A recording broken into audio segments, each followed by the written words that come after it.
Hello friends, welcome to my YouTube channel. और आज मैं आप लोगों को पढ़ाने जा रही हूँ वेक्टर इंटीग्रेशन। ये मेरा पहला वीडियो है, तो देखिए वेक्टर इंटीग्रेशन होता क्या है। वेक्टर इंटीग्रेशन जो है वो गणित की वह विधा है जो सदिश राशियों के वास्तविक विश्लेषण से संबंध रखती है। वास्तविक विश्लेषण मीन्स रियल एनालिसिस, जो रियल चीज़ें हैं उस पर विश्लेषण करते हैं वेक्टर इंटीग्रल। ठीक है, अब है आपका वेक्टर बीजगणित में जो आपके वेक्टर इंटीग्रेशंस है वो 3 टाइप्स के होते हैं। एक होता है रेखीय समाकलन, दूसरा होता है पृष्ठीय समाकलन और तीसरा होता है आयतन समाकलन। अभी हम यहाँ पर रेखीय समाकलन को एक्सप्लेन कर रहे हैं। पृष्ठीय समाकलन और आयतन समाकलन हम बाद में डिस्कस करेंगे। तो पहला है रेखीय समाकलन। एक इंटीग्रल है, मतलब रेखीय समाकलन एक इंटीग्रल है जहाँ एकीकृत किए जाने वाले फलन का मूल्यांकन एक वक्र के साथ किया जाता है।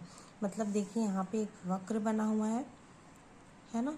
ऐसे ही वक्र के साथ हम क्या करते हैं, मूल्यांकन करते हैं किसी फलन का। ठीक है, तो अब इसको प्रूफ कर लेंगे हम। रेखीय समाकलन में हम जो इंटीग्रेशन करते हैं वो एक मतलब एक सरल रेखा के फॉर्म, सरल रेखा नहीं कहा जा सकता, एक रेखा होती है, मतलब एक लाइन का इंटीग्रेशन होता है। ठीक है, अब इसके लिए माना किसी वेक्टर क्षेत्र ए में एक फ्लक्स रेखा पी क्यू है। मान लीजिए आपके पास कोई वेक्टर क्षेत्र है ए, उस पर कोई एक फ्लक्स निकल रही है, मतलब उस वेक्टर क्षेत्र से कोई फ्लक्स गुजर रही है, तो उस फ्लक्स को क्या नाम दे दिए, पी क्यू। अब ये जो फ्लक्स रेखा है उस पर कोई एक छोटा सा डिस्टेंस ले लेते हैं, मतलब इस फ्लक्स रेखा का कोई छोटा सा एरिया ले लेते हैं। मान लो यहाँ से यहाँ तक ले लिया।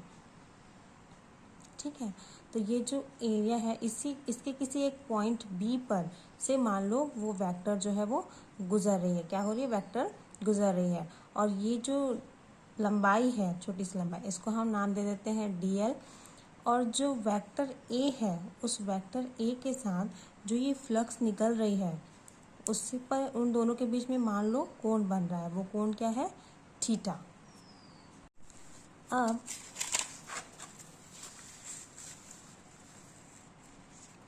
यदि वेक्टर जो है वो फ्लक्स रेखा पी क्यू के अनुदेश परिमाण तथा दिशा दोनों में बदलता है तो फ्लक्स रेखा पी क्यू के अनुदिश वेक्टर ए का रेखीय समाकलन। अब मान लीजिए आपका जो वेक्टर है ए, वो आपका जो फ्लक्स निकल रहा है उसके अनुसार, मतलब उस फ्लक्स के अनुसार जो है वेक्टर का परिमाण और दिशा दोनों में अगर चेंजेस होते हों, मतलब बदलते हों, तो आपका जो फ्लक्स है पी क्यू उसके अनुदिश जो वेक्टर ए का रेखीय समाकलन क्या हो जाएगा, आपका इंटीग्रेशन पी से Q A dot D L. जो है वो छोटे से एरिया के लिए हम ले रहे थे, अगर हमको पूरे फ्लक्स के लिए लेना है, पी क्यू पूरे फ्लक्स के लिए लेना है, तो हम कहाँ से कहाँ तक इंटीग्रेट करेंगे, पी से क्यू तक इंटीग्रेट करेंगे और वेक्टर का रेखीय समाकलन लेंगे। तो ये क्या हो जाएगा, integration of P Q A dot D L is equal to integration of P Q A D L cos theta. अब देखिए ये A D L cos theta कहाँ से आया, आपको पता होगा डॉट प्रोडक्ट में A dot D L is equals to होता है मॉड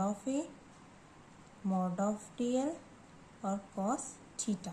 मतलब ये ए डॉट बी जब हम लोग लेते थे तो ये होता था mod of B cos theta, यही होता था। तो यही फॉर्मूला यहाँ पे पुट किया गया है। अब यहाँ से ए वेक्टर के लिए आपका वैल्यू क्या होता है, I cap A X plus J cap A Y plus K cap A Z. उसी तरह आपका डी एल के लिए क्या हो जाता है, I cap D x plus J cap D Y plus जे के कैप जेड डी जेड। ये एक्स वाई और जेड डायरेक्शंस के लिए जो उसकी वैल्यूज़ है वो है।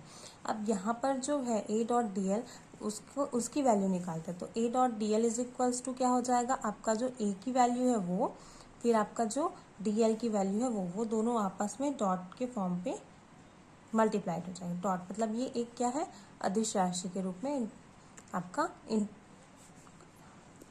अदिश राशि के रूप में आपका डॉट हो, मतलब मल्टीप्लिकेशन हो रहा है। तो अब i से i वाला मल्टीप्लाई होगा तो क्या हो जाएगा ax dx, प्लस j से j वाला मल्टीप्लाई हुआ तो ay dy, और az से z वाला k कैप से k कैप वाला मल्टीप्लाई हुआ तो क्या हुआ az dz। ठीक है, तो यहाँ से फिर dl की वैल्यू क्या आ गई, ax इंटीग्रेशन ऑफ p से q ax dx plus ay dy plus az dz।